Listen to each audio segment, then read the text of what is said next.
Assalamualaikum warahmatullahi wabarakatuh. Kembali lagi dengan STE ya.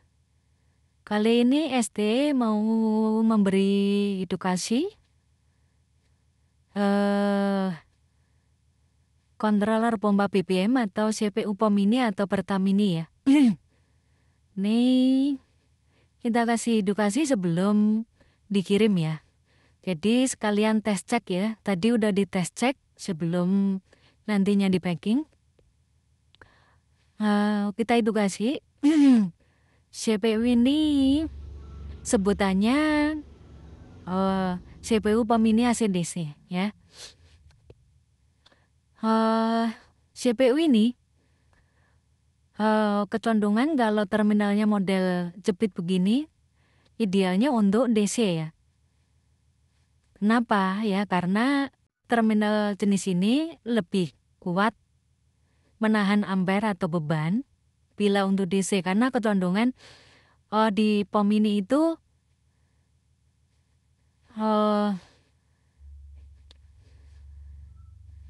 pompa DC itu ampernya lebih besar daripada AC gitu ya. Kita sedikit ini contoh soket display yang nggak usah kita bahas karena displaynya juga nyala. Ini terminal sensor. Terminal sensornya itu ini untuk nanti di dalam ini untuk sekunnya ya atau apa namanya kawat penjepitnya, penjepit kabel ya. Ini kalau untuk sensor itu urutannya dari kiri ini negatif ya. Negatif, kuning, merah atau plus ya. Jadi negatif data, positif gitu ya urutannya. Terus misalkan customer ini misalkan nih ya mau menggunakan pompa DC tapi power supply-nya CPU mandiri gitu ya. Mandiri artinya CPU power supply-nya untuk nyala itu sendiri, mandiri ya. Terus untuk pompanya itu juga sendiri mandiri ya. Keuntungannya apa? Bila mana model pompa DC tapi power supply-nya mandiri ya. Misalkan untuk pompa sendiri, untuk adaptor untuk power supply CPU-nya mandiri, itu kecondongan CPU akan lebih awet atau stabil atau tidak mudah error gitu ya. Kenapa? Karena adaptornya mandiri, biarpun beban pompa sini ampernya besar ya. Karena beban besar itu berpengaruh bila mana dia start pertama. Misalkan contoh pompa DC, kalau adaptornya ini tidak bagus atau power supply-nya kurang bagus, begitu start pertama ya, starting, itu voltasenya itu akan turun terus, load-nya itu akan besar gitu. Load itu artinya bebannya ya. Jadi kecondongan power supply-nya drop gitu ya.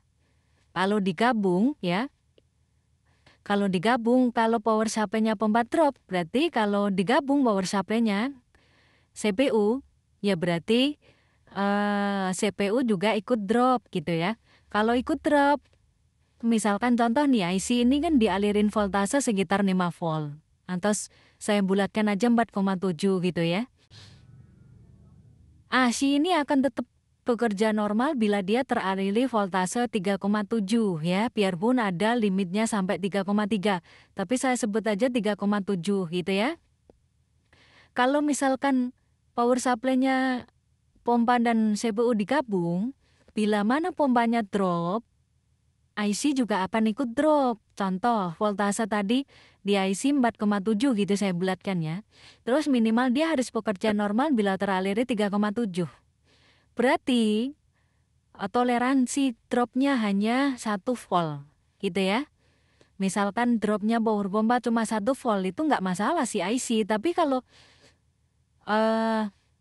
si power pompanya dropnya sampai 2 volt, 3 volt, 5 volt, 4 volt, berarti 0 volt ada loh ya.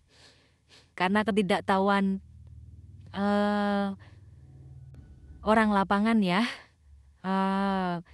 Karena kurangnya ilmu elektrikalnya gitu ya, perhitungan antara kabel, beban, terus beban power supply itu kalau kurang tahu, asal pasang asal nyala, ya efeknya begitu. Kalau power supply-nya nyatu, CPU-nya akhirnya condong trouble gitu ya.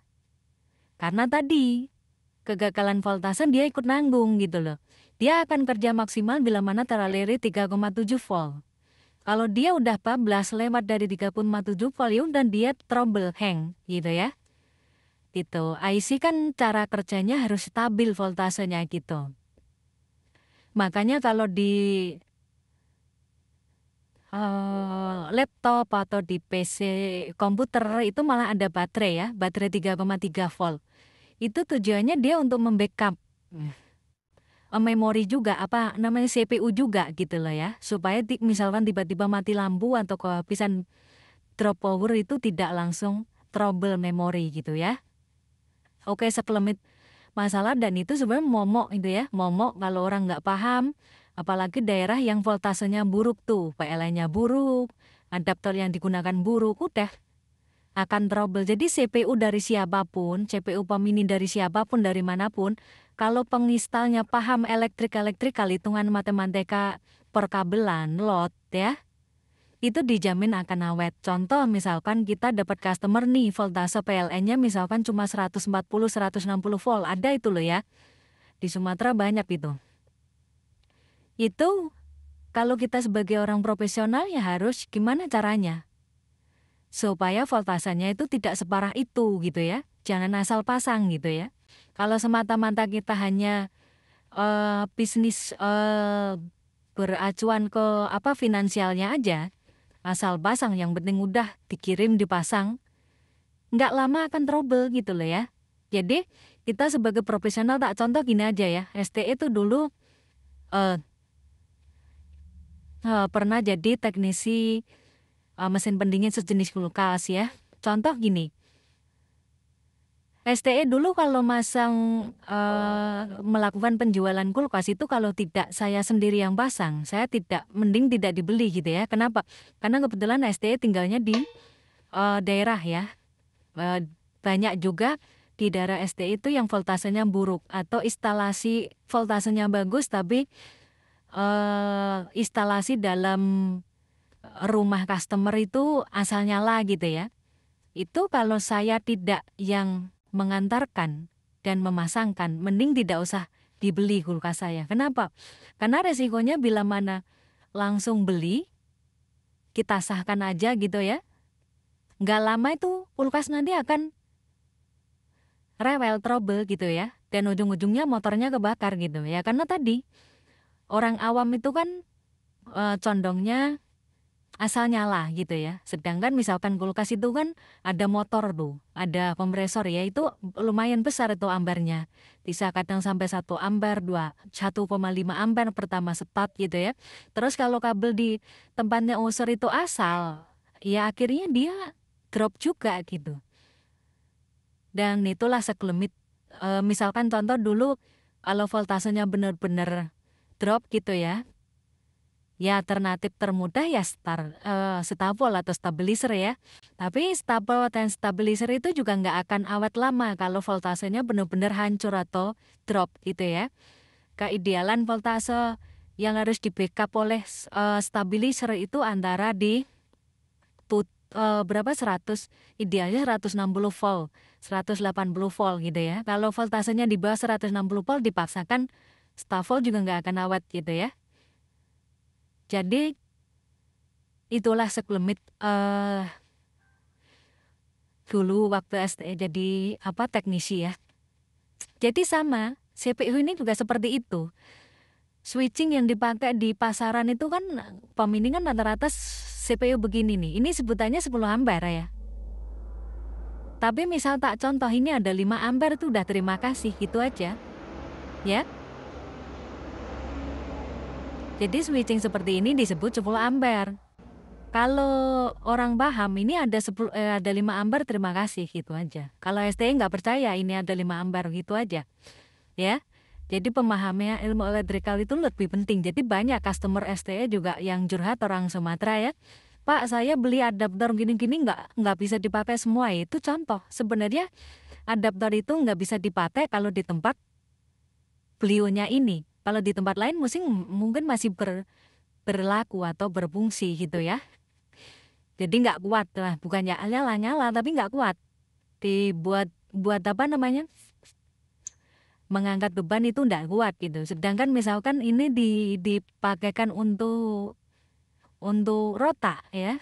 Untuk rotak 2 itu paling nggak, rotak 2 itu kan beban setar pertama bisa 5 ampere loh ya, dalam 12 volt ya, gitu. Atau sekitar 60 watt ya, dalam konteks watt gitu ya. Tapi ampernya sendiri DC itu kan besar, jadi misal 5 ampere dalam 12 volt. Perkabelan dan instalasinya itu pun harus yang tahu pesestandatan, minimal harus berapa mili gitu kan. Misalkan rotak 1 kan 0,75 biasanya, kabelnya harus tembaga. Ya berarti kalau 2 minimal ya 1,5 dan tembaga gitu ya. Real harusnya gitu ya. Harus paham di situ karena juga berpengaruh. Perkabelan itu voltasenya benar, instalasinya nggak benar juga sama gitu ya. Oke, itu masalah seklemik pompa DC ya. Terus CPU ini tetap bisa digunakan untuk pompa AC. Caranya ini jumper, ini kan tadi jumper belum saya bahas ya. Jumper ini fungsinya sebenarnya gini. Kalau usernya ini pakai pompa DC, terus dia ingin power supply-nya cuma di sini ya.